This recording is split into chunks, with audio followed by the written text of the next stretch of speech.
ನಾಲ್ಕನೇ ತಾಲೂಕು ಕನ್ನಡ ಸಾಹಿತ್ಯ ಸಮ್ಮೇಳನದ ಸಮ್ಮೇಳನಾಧ್ಯಕ್ಷರನ್ನಾಗಿ ಪ್ರಸಾದ್ ರಕ್ಷಿತಿ ಅವರು ಆಗಮಿಸಬೇಕೆಂದು ಸೋಮವಾರ ಸಕಲೇಶಪುರ ತಾಲೂಕು ಕಸಬಾ ಘಟಕದ ವತಿಯಿಂದ ಅವರ ಮನೆಗೆ ತೆರಳಿ ಆಮಂತ್ರಣ ನೀಡಲಾಯಿತು.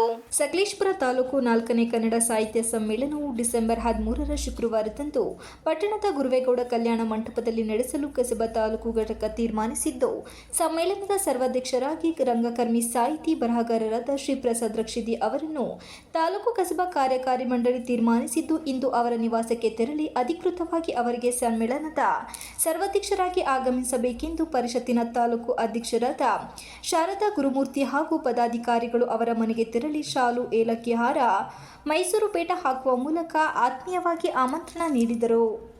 ನಂತರ ಮಾತನಾಡಿದ ಅವರು, ರಂಗ ಚಟುವಟಿಕೆ, ಸಾಹಿತ್ಯ, ಬರಹ ಹಾಗೂ ಸಾಮಾಜಿಕ ಸೇವೆಯಲ್ಲಿ ತಮ್ಮನ್ನು ತಾವು ತೊಡಗಿಸಿಕೊಂಡಿರುವ ಪ್ರಸಾದ್ ರಕ್ಷಿತಿ ಅವರನ್ನು ಸರ್ವಾಧ್ಯಕ್ಷರನ್ನಾಗಿ ಆಯ್ಕೆ ಮಾಡಿರುವುದು ಪರಿಷತ್ತಿನ ಘನತೆಯನ್ನು ಹೆಚ್ಚಿಸುತ್ತದೆ ಎಂದರು. ಮಾಜಿ ಕಸಬಾ ಅಧ್ಯಕ್ಷ ಜೈ.ಬಿ. ಮಂಜು ಮಾತನಾಡಿ, ಪ್ರಸಾದ್ ರಕ್ಷಿತಿ ಅವರು ತಾಲೂಕು ಕಸಬಾ ಅಧ್ಯಕ್ಷರಾದ ಅವಧಿಯಲ್ಲಿ ಪ್ರಥಮ ತಾಲೂಕು ಸಾಹಿತ್ಯ ಸಮ್ಮೇಳನವನ್ನು ಹಾನುಬಾಳು ಹೋಬಳಿಯಲ್ಲಿ ತುಂಬಾ ಯಶಸ್ವಿಯಾಗಿ ನಡೆಸಿದರು.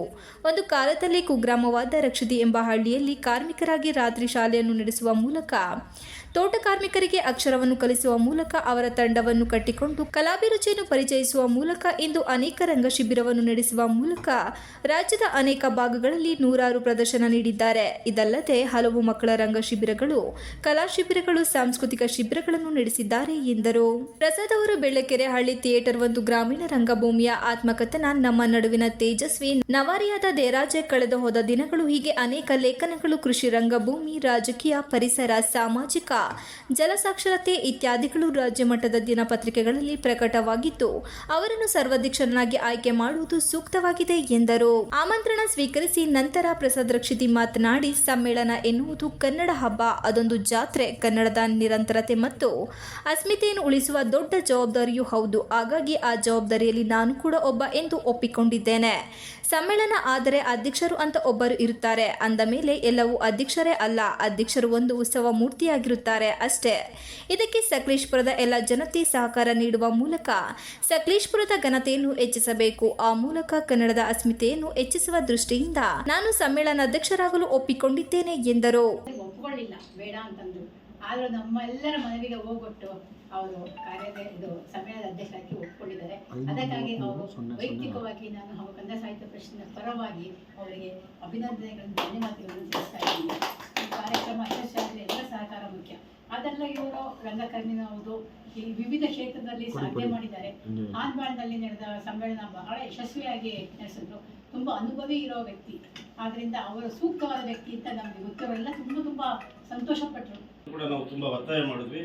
ಅವರು ಕೂಡ ಆಡಳಿ ನಾಗರಿಕರನ್ನ ಯಾವುದೇ ಕಾರಣಕ್ಕೂ ನನಗೆ ಬೇಡ, ನಾನು ಸಲಹಾ ಸಮಿತಿಯಲ್ಲಿ ಇರೋದ್ರಿಂದ ಯಾವುದೇ ಕಾರಣಕ್ಕೂ ಬೇಡ ಅಂತಂದರು. ಸೊ ಹಾಗಾಗಿ ಮತ್ತೆ ನಾವು ಸಭೆಗಳನ್ನ ಮುಂದೂಡ್ತಾನೆ ಬಂದ್ವಿ. ಅದೊಂದು ದೊಡ್ಡ ತಲೆನೋವಾಗಿತ್ತು. ಆಮೇಲೆ ದಿನುಸಾಚ ಮಾತ್ರ ಮಾತಾಡಿದಾಗ ಅವರು ಕೂಡ ಪ್ರಸಾದ್ ಅವ್ರದ್ದೇ ಅವರು ಕೂಡ ಸೂಚಿಸಿದ್ರು. ಹಾಗಾಗಿ ಲಾಸ್ಟಿಗೆ ಮೊನ್ನೆ ಶನಿವಾರ ನಾವೊಂದು ಸಭೆಯನ್ನು ಮಾಡಿದ್ವಿ. ಆ ಸಭೆಯಲ್ಲಿ ಭಾಳ ಒತ್ತಾಯದಿಂದ ಅವರಿಗೆ, ಇಲ್ಲ ನೀವು ದಯವಿಟ್ಟು ಆಗಲೇಬೇಕು, ಇಲ್ಲಾಂದರೆ ಈ ಸಲ ಸಮ್ಮೇಳನ ಮಾಡೋಕ್ಕೆ ಸಾಧ್ಯನೇ ಆಗೋದಿಲ್ಲ ಅಂಥೇಳಿ ಒತ್ತಾಯಪೂರ್ವಕವಾಗಿ ಅವರಿಗೆ ನಾವು ಒಪ್ಪಿಸಿದ್ದೀವಿ. ಅವರು ಕೂಡ ಒಪ್ಕೊಂಡಿದ್ದಾರೆ.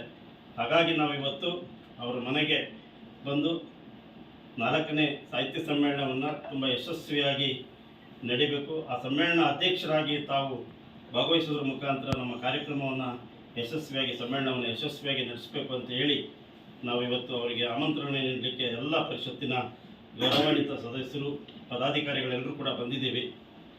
ಸರ್ ನಮಸ್ತೆ. ನಮಸ್ತೆ.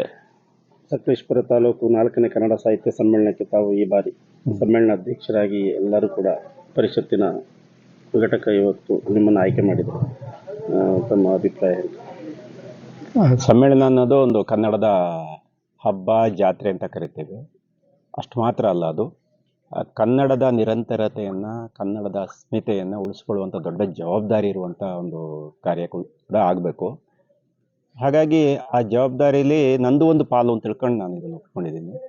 ಇದು ಸಮ್ಮೇಳನ ಅಂತ ಹೇಳಿದ ತಕ್ಷಣ ಅಧ್ಯಕ್ಷರು ಅಂತ ಒಬ್ಬರು ಇರ್ತಾರೆ. ಅಧ್ಯಕ್ಷರೇ ಸಮ್ಮೇಳನ ಅಲ್ಲ, ಇಡೀ ಸಮ್ಮೇಳನದಲ್ಲಿ ಒಬ್ಬ ಉತ್ಸವ ಮೂರ್ತಿಯಾಗಿ ಅಧ್ಯಕ್ಷರು ಇರ್ತಾರೆ. ಬಾಕಿ ಎಲ್ಲ ಕೆಲಸ ಕಾರ್ಯಗಳು ಜೊತೆಯಾಗಿ ಆಗ್ತಾ ಹೋಗಬೇಕು, ಆಗುತ್ತೆ ಕೂಡ ಹೀಗೆ. ಹಾಗಾಗಿ ಇದನ್ನು ಒಂದು ಬಹಳ ಅದ್ದೂರಿ ಅನ್ನೋದಕ್ಕಿಂತ ಹೆಚ್ಚಾಗಿ ಅರ್ಥಪೂರ್ಣವಾದ ಒಂದು ಸಮ್ಮೇಳನ ಮಾಡೋಣ. ಅದಕ್ಕೆ ನೀವೆಲ್ಲರೂ ಇಷ್ಟೇ ಪ್ರೀತಿಯನ್ನು ತೋರಿಸಿ ಇಡೀ ಸಕಲೇಶಪುರದ ಎಲ್ಲ ಕನ್ನಡಿಗರು ಕೈ ಜೋಡಿಸ್ಬೇಕು ಅಂತ ನಾನು ಇಲ್ಲಿ ಮನವಿ ಕೂಡ ಮಾಡ್ತಾ ಇದ್ದೀನಿ. ಈ ಸಮ್ಮೇಳನ ಚೆನ್ನಾಗಿ ಆಗಲಿ ಅಂತ ಹೇಳುವ ದೃಷ್ಟಿಯಿಂದ ಹಾಗೆ ಸಕಲೇಶಪುರದ ಹೆಸರು ಹೇಗೆ ಚೆನ್ನಾಗಿ ಉಳಿಬೇಕು, ಹಾಗೆ ಕನ್ನಡದ ಅಸ್ಮಿತೆ ಉಳಿಬೇಕು, ಒಳ್ಳೆಯ ಸಮ್ಮೇಳನ ಆಗಲಿ ಅಂತ ಆಶಿಸ್ತಾ ನಾನು ಈ ಸಮ್ಮೇಳನದ ಅಧ್ಯಕ್ಷತೆಯನ್ನು ಒಪ್ಪಿಕೊಂಡೆ. ಈ ಸಂದರ್ಭದಲ್ಲಿ ತಾಲೂಕು ಕಸಬಾ ಕಾರ್ಯದರ್ಶಿ ಯೋಗೀಶ್, ಮೀನಾಕ್ಷಿ, ಪತ್ರಕರ್ತರ ಸಂಘದ ಮಾಜಿ ಅಧ್ಯಕ್ಷರಾದ ಅರುಣ್ ರಕ್ಷಿತೆ, ರವಿಕುಮಾರ್, ನಿರ್ವಣಯ, ನಲ್ಲುಲ್ಲಿ ಸತೀಶ್, ರಾಕೇಶ್ ಮ್ಯಾನೇಜರ್ಸ್, ಪಿಡಿಒ ಗಿರೀಶ್, ಕ್ಯಾಮನಹಳ್ಳಿ ರಾಜ್ಕುಮಾರ್, ನಾಜು ವಿಶ್ವನಾಥ್, ಚೇತನ್, ಜಗದೀಶ್, ಪ್ರಸಾದ್ ರಕ್ಷಿತೆ ಅವರ ಶ್ರೀಮತಿ ರಾಧಾ ಇದ್ದರು. MB Umesh, TV 46 Malenadu news, Sakleshpur.